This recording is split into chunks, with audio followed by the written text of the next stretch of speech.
नमस्कार दोस्तों, आप सभी का स्वागत है कॉन्सेप्ट एकेडमी के यूट्यूब चैनल पर। और आज का जो टॉपिक होगा वो होगा आपका सोलर सिस्टम, सौरमंडल। तो आइए जानते हैं हमारा सौरमंडल क्या है और उसके अंदर कौन कौन सी चीज़ें आती हैं। तो स्टार्ट करते हैं वीडियो को। तो एक क्वेश्चन था जो पूछा गया था आपका, तो उसमें पूछा गया था सौरमंडल का सबसे बड़ा ग्रह कौन सा है। वैसे सबसे हल्का क्वेश्चन है, ये आप जानते हैं बृहस्पति है।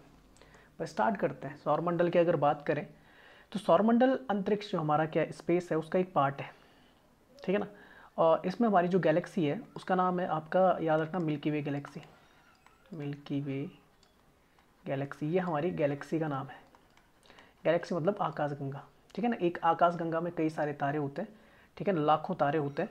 और हमारी गैलेक्सी के जो सबसे पास की गैलेक्सी उसका नाम है एंड्रोमेडा गैलेक्सी।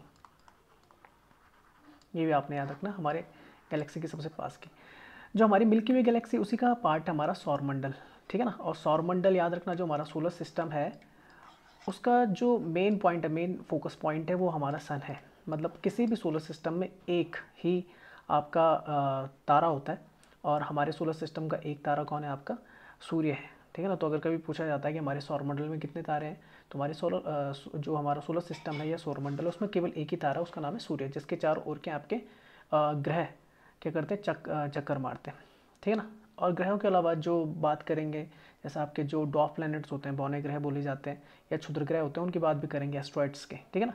तो जानते हैं, तो ये लिखा हुआ है यहाँ पे। और ग्रह के चारों ओर जो आपके क्या करते हैं, ग्रह के चारों ओर जो चक्कर मारते हैं उन्हें क्या बोलते हैं, आपका सैटेलाइट बोलते हैं या उपग्रह बोलते हैं या मून भी बोला जाता है। क्योंकि अर्थ के जो चारों ओर चक्कर मारता है हमारा जो उपग्रह अपना है, ठीक है, नेचुरल, उसका नाम क्या है, मून है।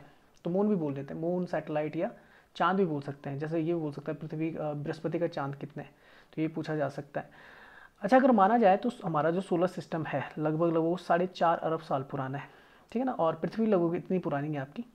इसमें लगभग आपको 8 ग्रह देखने को मिलेंगे और 5 बौने ग्रह देखने को मिलेंगे, ठीक है ना। और बाकी पे भी रिसर्च चल रही है। सोलर सिस्टम की बात करें तो ये लगभग देख लो 4.6 अरब बिलियन ईयर पुराना है आपका। लगभग अगर बोलेंगे तो लगभग 460 करोड़ साल पुराना है।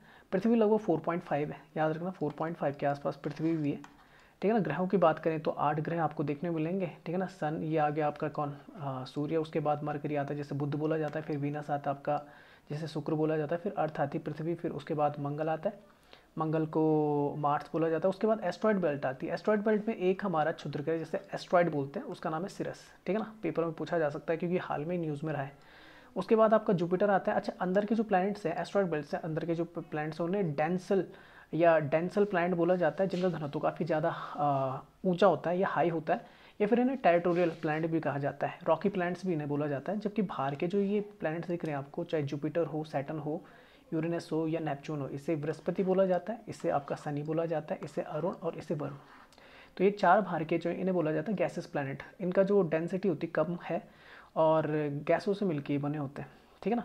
उसके बाद आपकी एक बेल्ट पाई जाती है, क्यूपर बेल्ट। यहीं पे आपके डॉफ प्लैनेट है, जैसे प्लूटो हो गया। प्लूटो जो था 2006 से पहले तक आपका एक ग्रह माना जाता था, जिसमें ग्रहों की संख्या हमारी 9 हो जाती थी। पर जब आपका इंटरनेशनल जो आपका स्पेस से रिलेटेड आपकी एजेंसी है, मैं थोड़ा सा भूल रहा हूँ, इंटरनेशनल एस्ट्रोनॉमिकल यूनियन है शायद से, IAU। तो इसने 2006 के बाद से क्या प्लूटो को किस में डाल देता, डॉफ प्लैनेट की कैटेगरी में डाल देता, क्षुद्र ग्रह की उस कैटेगरी में डाल देता। यहाँ पे बाकी आपको मिलेंगे, मैक मिलेगा, ठीक है ना, एरिस मिलेंगे। तो ये आपको क्षुद्र ग्रह यहाँ पे देखने को मिलता है क्यूपर बेल्ट में। तो 2 बेल्ट है, एस्ट्रॉयड बेल्ट और क्यूपर बेल्ट। यहीं तक हमारा सौरमंडल माना जाता है।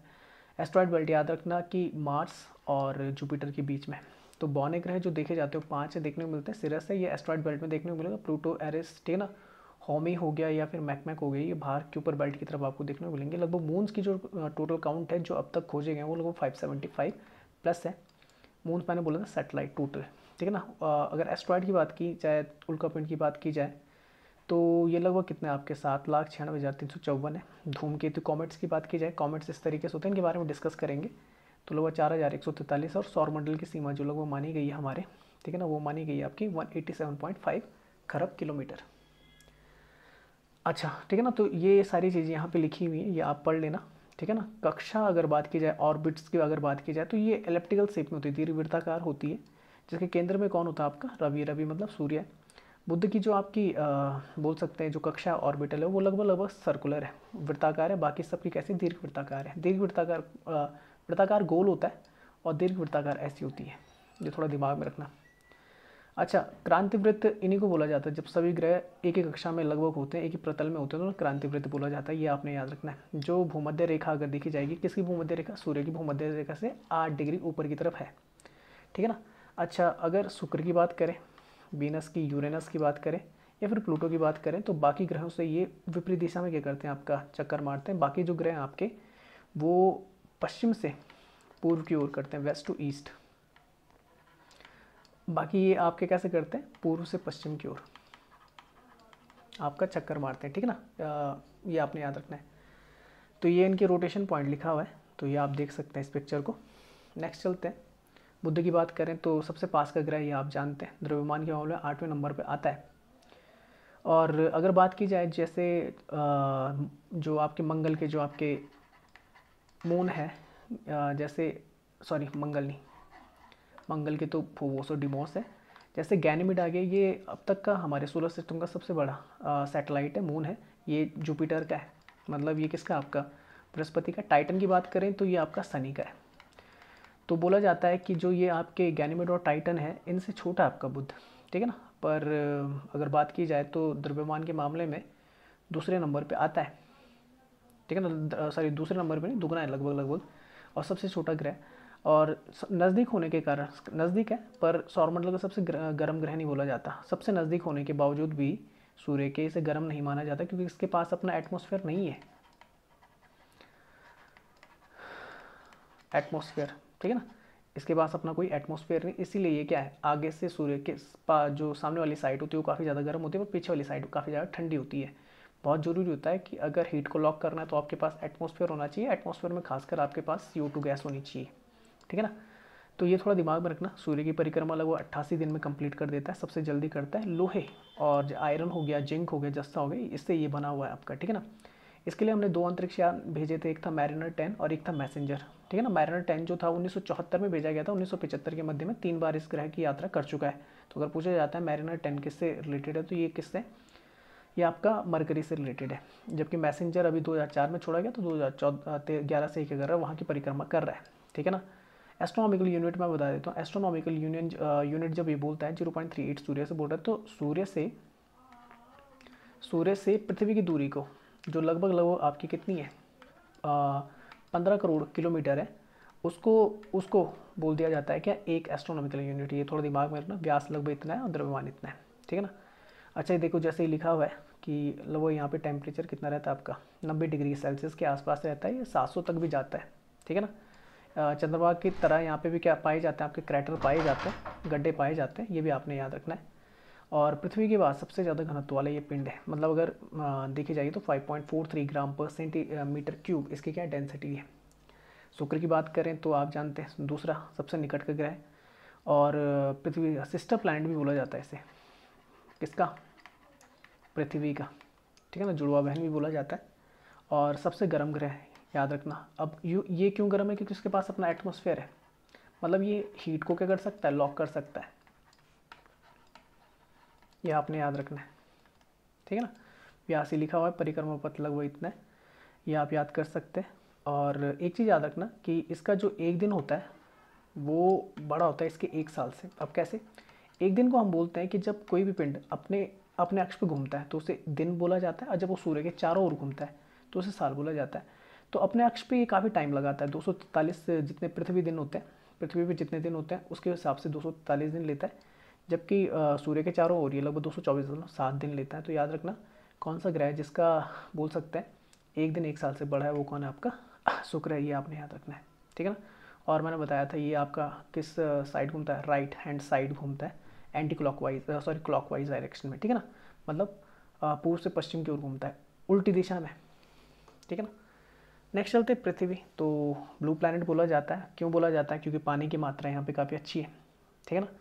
और एकमात्र ग्रह जो ग्रीक और रोमन पौराणिक कथाओं से रिलेटेड, जैसे मरकरी हो गया, मार्स हो गया, ये आपका मार्स हो गया, ये सारे ग्रीक नेम है, ठीक है ना। तो पृथ्वी एकमात्र है जिसका इससे कोई लेना देना नहीं, कोई यानी कि जो आपकी क्या है रोमन माइथोलॉजी है उससे कोई लेना देना नहीं। एक इकाई जो होती है एक एस्ट्रोनॉमिकल यूनिट होती है, मैंने बताया 15 करोड़ किलोमीटर के आसपास इसे माना जाता है। कक्षा ये है आपके व्यास, ये मान लिया, द्रव्यमान इतना है। लगभग हमारी पृथ्वी की जो आयु लगभग 4.5 अरब साल से लेकर 4.6 अरब वर्ष है, ठीक है ना। सबसे पुरानी चट्टान जो थी 4 अरब वर्ष पुरानी है। सबसे पुराना जीवाश्म जो माना जाता है 3.9 अरब साल पुराना माना जाता है। 70% पानी है, 30% के आसपास आपका क्या है, बोल सकते हैं सतह है। 77% नाइट्रोजन है, 21% ऑक्सीजन है, ऑर्गन, कार्बन डाइऑक्साइड और जलवाष्प यहाँ पे पाई जाती है, ठीक है ना। अब जो इससे पहले ग्रह थे, चाहे वो बुध था चाहे आपका शुक्र था, उनके पास अपना कोई क्या नहीं था, सैटेलाइट नहीं था, नेचुरल सैटेलाइट नहीं था, कोई अपना उनका चांद नहीं है। हमारे पास है, वो कौन है आपका, चंद्रमा, मून, ठीक है ना। और इसके अलावा हजारों की संख्या में कृत्रिम उपग्रह भी हमने छोड़े हैं पृथ्वी के चारों ओर, ठीक है ना। क्षुद्र ग्रह जो हमारे पास हैं पृथ्वी के साथी हैं, जो उसी ऑर्बिट में चलते हैं, ठीक है ना। क्षुद्र ग्रह एस्ट्रॉइड्स, ठीक है ना, जो इसी ऑर्बिट में चलते हैं, उनका नाम है 3753 कृतन और 2002 AA29, ठीक है ना। तो ये आपने याद रखना है। मंगल की बात करें, रेड प्लैनेट बोला जाता है, ठीक है ना। और ये किस लिए बोला जाता है, क्योंकि वहाँ पे FeO2 पाई जाती है, मतलब आयरन ऑक्साइड पाया जाता है, आयरन की मात्रा है, आयरन, ये आपने याद रखना है। ये आपका कैसा है, सरफेस प्लैनेट है, ठीक है ना। इसके बाद गैसेस प्लैनेट स्टार्ट हो जाते हैं आपके। इसके लिए 1965 में हमने मैरिनर 4 ये भेजा था यान, ठीक है ना। और मार्स 2 नाम का भी भेजा था। 1976 में 2 वाइकिंग यान भी भेजे थे। 4 जुलाई 1997 को हमने पाथफाइंडर भेजा था, ये थोड़ा दिमाग में रखना, मतलब हमने, मतलब पृथ्वी ने, नासा ने भेजा था पाथफाइंडर। भारत ने भेजा था अपना मंगलयान, ये 2013 में भेजा था, ये आपने याद रखना है। और लगभग मंगल का जो औसत तापमान है वो -55 डिग्री सेंटीग्रेड के आसपास है। सतह का तापमान लगभग 133 डिग्री से लेकर 27 डिग्री तक की क्या करता है, अपने आप को बदल सकता है, ठीक है ना। और कुछ जो फैक्ट्स याद रखने, जैसे माउंट ओलंपस है, ये सबसे बड़ा पर्वत माना जाता है सोलर सिस्टम का। लगभग इसकी ऊंचाई जो है वो लगभग माउंट एवरेस्ट से, जो पृथ्वी का सबसे बड़ा आपका हाइस्ट पीक है, उससे लगभग 3 गुनी है, लगभग 24 किलोमीटर है। तो 78,000 फीट के आसपास है इसकी, ठीक है ना।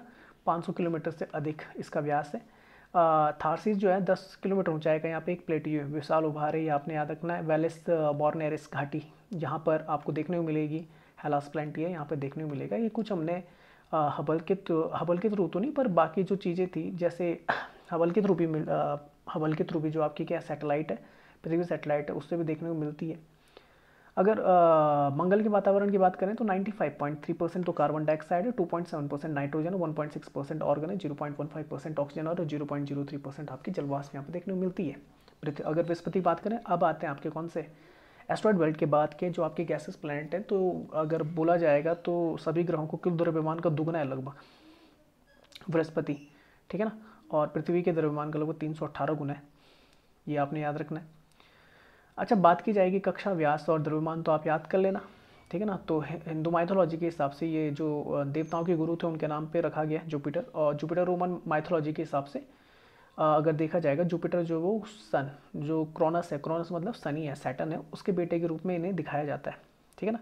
और देवताओं के राजा, ओलंपस के सम्राट और रोमन साम्राज्य के रक्षक के रूप में इन्हें दिखाया जाता है। अब एक चीज़ आपने जरूर याद रखनी है, 1610 में, अभी एक चीज़ याद रखना, सैटर्न तक जो आपका था, शनि तक किसी ने भी खोज नहीं की है, ठीक है ना, क्योंकि ये नंगी आंखों से देखे जाते हैं। चाहे बुध हो गया, शुक्र हो गया, पृथ्वी तो आपको पता ही है, मंगल हो गया, बृहस्पति हो गया, या फिर आपका शनि हो गया, ये नंगी आंखों से देखे जा सकते हैं, तो इनकी खोज किसी ने नहीं की है। पर जब गैलीलियो गैलीली ने पहली दूरबीन बनाई थी तो 1610 में उन्होंने जुपिटर के 4 जो उपग्रह थे उनकी खोज की थी। उनमें था एक आयो, आयो को लो भी बोला जाता है, कई जगह इंग्लिश में लो लिखा हुआ है, तो आप याद रखना। यूरोपा सेम लिख सकते हैं, गैनीमेड हो गया, कैलिस्टो इनकी खोज की थी। तो अगर पूछा जाता है कि लो हो गया, यूरोपा हो गया, गैनीमेड हो गया, कैलिस्टो हो गया, इसकी खोज किसने की थी, तो आपने याद रखना 1610 में गैलीलियो गैलीली ने की थी, ठीक है ना, ये आपने याद रखना है। अच्छा, पिछले 350 साल से यहाँ पे एक बवंडर है, यहाँ पे देख रहे हैं आप लोग, यहाँ पर ये लाल बादलों से बना एक बवंडर है, तूफान है, माना जाता है कि 3 पृथ्वियाँ यहाँ पे समा जाए, इतना बड़ा है ये, ठीक है ना। तो ये आपने याद रखना है। सैटर्न की बात करें तो सौरमंडल का गहना भी बोला जाता है, यहाँ पे छल्ले भी दिखाई देते हैं आपको। दूसरी बात, अगर पूछा जाएगा सबसे ज़्यादा सैटेलाइट किसकी, तो इसी की है, किसकी, शनि की, लगभग 82 है। पहले आपका कौन था, बृहस्पति था 79 के साथ, पर लगभग 10 के आसपास खोजी गई थी पिछले साल की बात, ऐसे 2019 की बात है, तो 10 नए खोजे गए थे, तो ये 72 से 82 हो गया था। तो सबसे ज़्यादा सैटेलाइट्स अब हैं वो शनि के पास है, ये आपने याद रखना है, ठीक है ना। किताब हो सकता है अपडेटेड ना हो, अगर आपके पास कोई पुरानी किताब है तो उससे मत लेना, ये थोड़ा दिमाग में रखना, 82 हो चुके हैं, ठीक है ना। 1610 में गैलीलियो ने इसको भी, यानी कि जो था शनि के चारों और जो आपके क्या है ये छल्ले हैं, इनकी खोज की थी, पायनियर आपका 11 हो गया, ठीक है ना। और 1979 में सनी की पहली बार यात्रा की थी। वाइजर 1, वाइजर 2, ये तो अब हमारा जो सोलर सिस्टम है उसे क्रॉस करके चले गए इन्होंने भी यात्रा की है। कैसिनी अभियान है, तो ये था आपका 2004 जुलाई में, तो इसे भी आपने याद रखना है। घनत्व अन्य ग्रहों से कम है, पानी के घनत्व लगभग 0.7 भाग के बराबर है। घनत्व पृथ्वी के घनत्व का 1/8 भाग है। शनि का व्यास पृथ्वी से 9 गुना है, ये आप याद कर लेना। हीलियम काफ़ी ज़्यादा मात्रा में पाई जाती है, ठीक है ना यहाँ पर। नेक्स्ट आते हैं, अगर बात की जाए यूरेनस की, तो यूरेनस वो सेम जैसा आपका बोल सकते हैं शुक्र है, वीनस है, उसी की तरह क्या करता है, पश्चिम से पूर्व की ओर क्या करता है, चक्कर मारता है, ईस्ट टू वेस्ट। तो ये आपने याद रखना है। यूरेनस जो है नेपच्यून से आकार में बड़ा है, पर द्रव्यमान में कैसा है, छोटा है। पृथ्वी से लगभग 14.5 गुना अधिक इसका क्या द्रव्यमान है, और आकार में लगभग 63 गुना बड़ा है, ठीक है ना। ये कक्षा है इसकी। व्यास हो गया, द्रव्यमान आप याद कर लेना। अब यहाँ से पूछा जाता है कि यूरेनस की खोज किसने की थी। 13 मार्च 1781 में। एक तो आपने 1610 याद रखना है, वो गैलियो गैली से रिलेटेड है, ठीक है ना। और विलियम हर्सल ने की थी किसकी, यूरेनस की खोज, ये पेपर में पूछा जाता है। वाइजर 2 था, वो 24 जनवरी 1986 को यहाँ से गुजरा था, ठीक है ना। उसने वो वापस नहीं आया, उसके बारे में भी बताऊँगा। 15% हाइड्रोजन है, थोड़ी बहुत हीलियम है जो आपका स्टार्स में पाई जाती है। 83% हाइड्रोजन, 15% हीलियम, 2% मीथेन। तो ये आप याद रख सकते हैं। मीथेन के कारण थोड़ा सा इसका कैसा होता है, लाल रंग का अवशोषण किया जा सकता है यहाँ पर। नेपच्यून की बात करें तो नेपच्यून 8वां और चौथा सबसे बड़ा ग्रह, ठीक है ना। और ये यूरेनस के व्यास से आधार पर छोटा है, लेकिन द्रव्यमान में उससे बड़ा है, और पृथ्वी से 17 गुना ज़्यादा बड़ा है। इसकी खोज 1846 में की थी जैन जोसेफ लिवेरियर ने। तो ये भी आपने याद रखना, पेपरों में पूछा जा सकता है, ठीक है ना। ये भी कैसा दिखाई देता है आपको, ब्लू टाइप का, नीला दिखाई देता है, डार्क ब्लू टाइप का दिखाई देता है। वाइजर 2 भी यहाँ से गुजरा है। हबल के थ्रू हमने यहाँ से जो हमारी क्या है टेलीस्कोप है नासा का, उसके थ्रू इसकी पिक्चर्स ली हैं। लगभग 83% हाइड्रोजन, 15% हीलियम और 2% आपकी क्या है यहाँ पे मीथेन है, ये आपने याद रखना है। डॉपलैंड्स की बात करें तो डॉपलैंड्स होते हैं जिन्हें क्षुद्र बौने ग्रह बोला जाता है। तो इसी में पड़ता है आपको कौन सा, प्लूटो हो गया, साइरस हो गया, होमी हो गया, आपका मैकमैक हो गया, एरिस हो गया, जिनकी मैं बात कर रहा था। इंटरनेशनल एस्ट्रोनॉमिकल यूनियन जो थी आपकी, उसकी 3 कंडीशन होती हैं किसी भी ग्रह को ग्रह बोलने की। तो वो होती है, एक तो वो अपने अक्ष के चारों ओर घूमना चाहिए, एक सूर्य के चारों ओर घूमना चाहिए, और तीसरा जो उसका ऑर्बिट है ना, उस पर कोई ओवरलैपिंग नहीं होनी चाहिए किसी दूसरे प्लैनेट की या कोई भी दूसरा डॉग प्लैनेट्स की। तो प्लूटो इस वाली तीसरी वाली कंडीशन को फुलफिल नहीं कर रहा था, इसलिए बाहर निकाल दिया था। तो ये आप याद कर लेना, ठीक है ना। तो मैंने बताया जो साइरस है ये तो आपका एस्ट्रॉयड बेल्ट में ही है, बाकी प्लूटो, होमे हो गया या फिर मैकमैक, एरिस हो गया, ये बाहर की तरफ है, जो आपका क्यूपर बेल्ट में देखने को मिलता है। क्षुद्र ग्रह घेरा जो आपका एस्ट्रॉयड बेल्ट है, जो मैंने बताया था किसके बीच में, मंगल और बृहस्पति के बीच में, वहाँ पे देखने को मिलता है। तो यहाँ पे पथरीले धातु के पिंड पाए जाते हैं। इनका याद रखना, एस्ट्रॉयड बेल्ट में जो पाए जाते हैं आपके क्षुद्र ग्रह जिन्हें बोला जाता है, उनका शेप गोल नहीं होता पूरी तरीके से, जैसे बाकी प्लैनेट लगो लगो गोल है, ये गोल नहीं होते, ठीक है ना। तो ये थोड़ा दिमाग में रखना। लिखा हुआ है ये पिंड जो सूर्य की परिक्रमा करते, तो सूर्य की परिक्रमा, ये याद रखना, इतने लघु होते हैं कि इन्हें ग्रह नहीं कहा जा सकता, बहुत छोटे होते हैं साइज़ में। और इनका आकार लगभग 1000 किलोमीटर व्यास के सिरस से 1 से 2 इंच के पत्थर तक हो सकता है। मंगल और पृथ्वी बृहस्पति के बीच में पाए जाते हैं। सिरस जो था, सिरस नाम का जो आपका बौना ग्रह है, यहाँ पे तो आपका मिशन भी भेजा गया, लगभग 950 किलोमीटर का व्यास है इसका, ठीक है ना। उसी तरीके से अगर बोला जाए, यहाँ 3 और 400 किलोमीटर व्यास के बड़े क्षुद्र ग्रह जैसे वेस्ट हो गया, पैलस हो गया, हाइजिया हो गया, ये आपके कहाँ पे, एस्ट्रॉयड बेल्ट में, ठीक है ना। चलो आगे चलते हैं, नेक्स्ट चलते हैं। क्यूपर बेल्ट तो जो बाहर की तरफ है, ये अंदर की तरफ तो आपको जानते हैं, अंदर की तरफ कौन सी आपकी एस्ट्रॉयड है, और बाहर की तरफ जो बेल्ट है वो कौन सी, क्यूपर बेल्ट है। इसके बारे में बता दे रहा है, एस्ट्रॉयड बेल्ट से लगभग 20 गुना ज़्यादा बड़ी है। प्लूटो हो गया, होमी हो गया, मैकमैक हो गया, ये यहीं पे, ठीक है ना आपके। और लगभग 50 एस्ट्रोनॉमिकल यूनिट इसकी क्या है आपकी डिस्टेंस है। तो ये आपने याद रखना, 182 एस्ट्रोनॉमिकल यूनिट। चलो ये तो पढ़ ही लेना आप लोग, ठीक है ना। नेक्स्ट चलते हैं। तो ये वाइजर है, ये वाइजर मिशन आपका 1976, याद रखना कि यहाँ पे डेट लिखी हुई देखो। वाइजर फर्स्ट जो था वो 5 सितंबर 1977 को छोड़ा गया था, जबकि वाइजर 2 था वो अगस्त 20 1977 को लॉन्च हुआ था। मतलब वाइजर 2 जो था वो पहले लॉन्च हो गया था, क्योंकि कुछ तकनीकी खराबी आ गई थी वाइजर फर्स्ट में। तो ये याद रखना, वाइजर 2 छोड़ा गया था। इसमें एक गोल्डन रिकॉर्ड रखा गया, 12 इंच की आपकी गोल्ड प्लेटेड आपकी सीडी है, जिसमें कई सारी तरीके की आवाज़ें रखी गई हैं बाई चांस, क्योंकि ये वापस नहीं आना था, इसने बाहर जाना था क्यूपर बेल्ट से। तो अगर कहीं भी आपका मान के चलो कि वहाँ पर अगर जीवन है तो वो इस चीज़ को देख सकते हैं और आवाज़ सुन सकता है। अगर कहीं भी जीवन है, इस तरीके से हमने इसको बनाया था, ठीक है ना। तो ये तो क्रॉस कर चुका है, ये वाइजर मिशन है, बहुत बार पूछा जाता है। पेपर में, तो ये आप याद रखना, ठीक है ना। ये मैंने दिखा दिया। अच्छा, ये जो है आपका ये हबल टेलीस्कोप है, ठीक है। ये 1990 में छोड़ा गया था, ठीक है ना। आज जो स्पेस को हम इतना ज़्यादा एक्सप्लोर कर पाए वो हबल की देन है। अच्छा, अब लगभग 2021 में हमने छोड़ना है जेम्स वेब, नासा ही छोड़ी, नासा का ये जेम्स वेब है, ठीक है ना। ये बहुत ही ज़्यादा पावरफुल, लगभग 40 गुना ज़्यादा पावरफुल है इसके मुकाबले, 40 गुना ज़्यादा पावरफुल है। तो ये काम करना शायद से बंद कर देगा कुछ टाइम में, पर अब ये छोड़ा जाएगा, मुझे लग रहा है लास्ट में छोड़ा जाएगा, विंटर सेशन में छोड़ा जाएगा 2021 में। जेम्स वेब टेलीस्कोप है। तो ये था आपका आज का टॉपिक, होप कि आपको पसंद आया होगा। तो यहीं तक रखते हैं आज, और आपको बता दूं कि आप टेलीग्राम पे हम फॉलो कर सकते हैं। जो भी मैं वीडियो बनाता हूँ उसकी जो PDF होती है मैं टेलीग्राम पे शेयर कर लेता हूँ। आप हमारे यूट्यूब चैनल को लाइक, शेयर और सब्सक्राइब जरूर करें। फेसबुक पे आप हमें लाइक कर सकते हैं, हम इंस्टाग्राम पर भी, आप इंस्टाग्राम पर भी हमें क्या कर सकते हैं, फॉलो कर सकते हैं। तो आज की वीडियो यहीं तक रखते हैं, धन्यवाद।